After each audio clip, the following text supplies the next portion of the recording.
So Blink-182 came out with a new album this week called 9. 9. Yeah.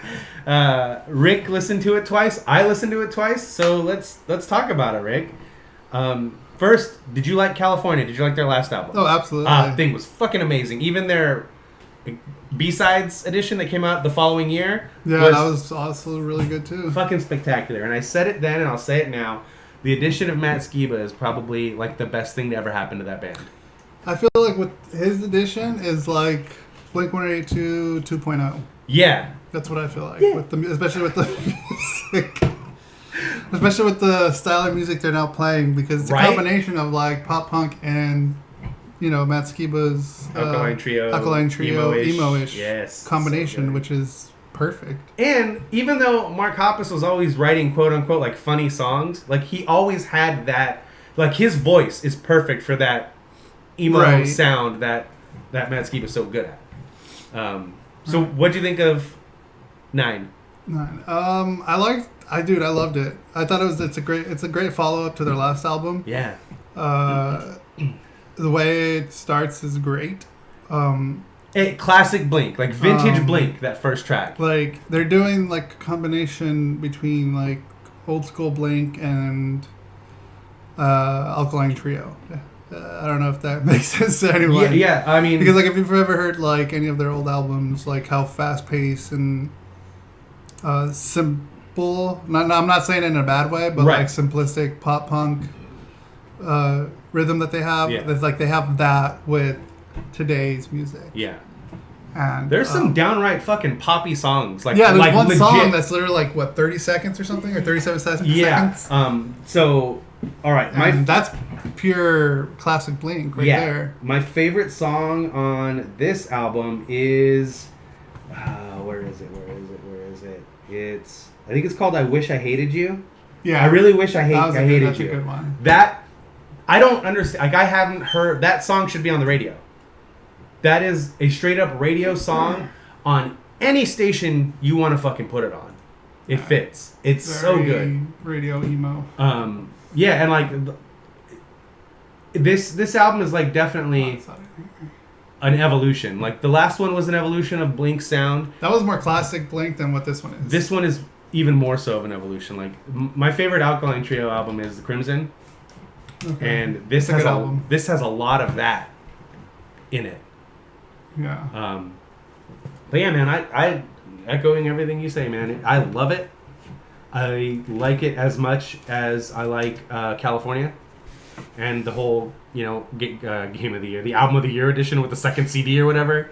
That one was really good too because everything felt new and different. It didn't feel like, oh, these are just songs that got cut. Like it felt good, And I hope they wrote more than the 12 songs that are. I think it's 12 songs that are on this album, and I'd like to see, a deluxe edition in a few months with 15 with everything else. You know what I mean?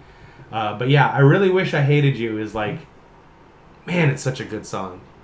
Yeah. And the first track on the album, like I said, is like feels like first time. Yeah, it feels like the quintessential Blink-182 song. Like you look up, like that's the thing. Like Bryce, remember how they always talked about how him always talked about with Venus Doom, they wanted to like change the definition of love metal. They wanted to point at that album. Yeah.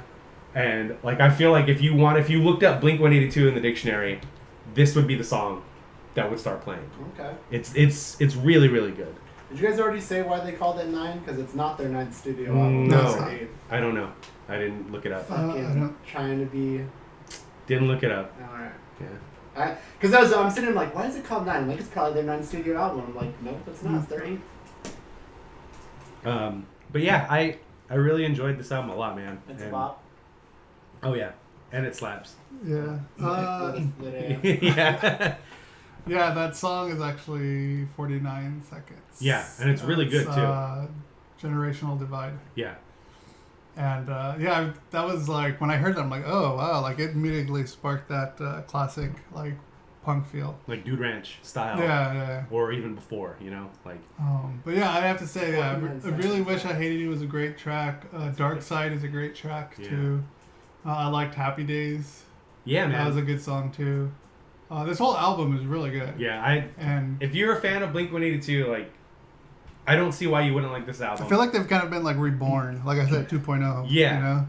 Unless you're one of those music snob fans like, oh, everything after Dude Ranch sucks because that's when they got popular, then you're not going to like this album. But if I you... feel like Enema? of the State, yeah. That's the one everybody hates, but like... No, that's the one that got them popular. I don't think Dude Ranch was... Dude Ranch was the one that got them in the area code, I guess you want to Did you say. everything after Dude Ranch? Yeah. That's what you said. Yeah. Oh, I see what you're saying. Okay. But I just feel like their big popularity hits came out after... I don't know. I still feel like Damn It is more popular than any song they've ever come out with. Like, as far as...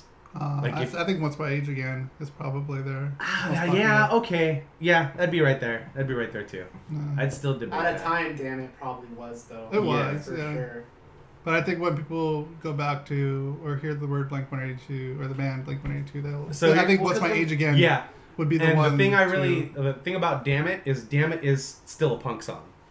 Yeah. And What's My Age Again is not a punk song. Yeah.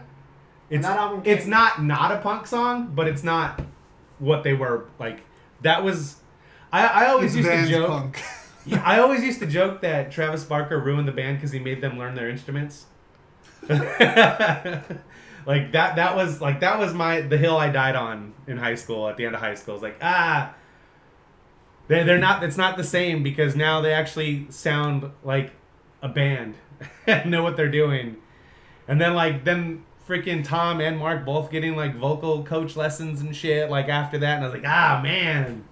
But here I am, 20 years after that, thinking like that was the best thing that could have happened because I think it added to their longevity and changing their whole vibe and style, but not like they're not on the other end of the spectrum. You know what I mean? Like you said, they're still in the same area code. Yeah. Yeah, they're just not on the same street anymore. Yeah, definitely. Yeah, dude, the album's really good. I'm probably gonna listen to it over and over again. Yeah.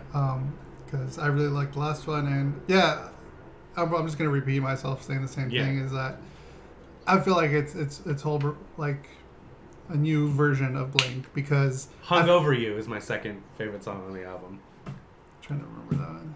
It's really you'll know it if you heard it. Yeah, but sorry, go ahead. But yeah, I feel like everything after.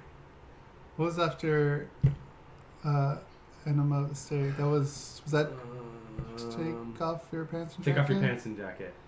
Yeah, I feel like that's where they kind of started losing me. I really love that album. I'm not saying it was bad. I'm just saying I think that's where they kind of lost me. Because like that one, that was like a throwback to Dude Ranch and before Take Off Your Pants and Jacket. It's also an amazing fucking name for an album.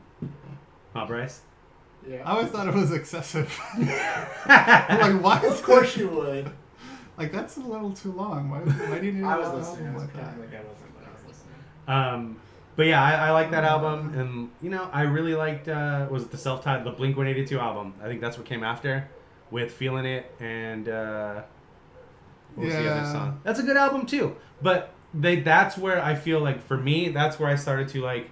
All right, I'm gonna put Blink away for a little while. Yeah, I didn't hear the full album. I only heard the radio hits for those. Yeah, after that. But yeah, when California, I think what interested me when that came out was that Matt Skiba was on it. Mm-hmm. I'm a huge Alkaline Trio fan. That's another thing that you and I bonded over early on in our friendship was like, we both are big fans of Alkaline Trio and really like their sound.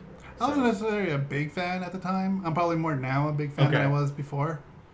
But I did like their. Our whole friendship's been a lie, Bryce. It's all about dignation. But yeah, dignation. I said one of the things. All right. Anyway, the album's great. If you haven't listened to it yet, go out and listen to it. If you like Spotify, Blink, you're gonna like Music, it. Yeah, I'm listening on Amazon Music. It's there. You can listen to full albums on Pandora now too. Oh really? Mm-hmm. That's pretty cool.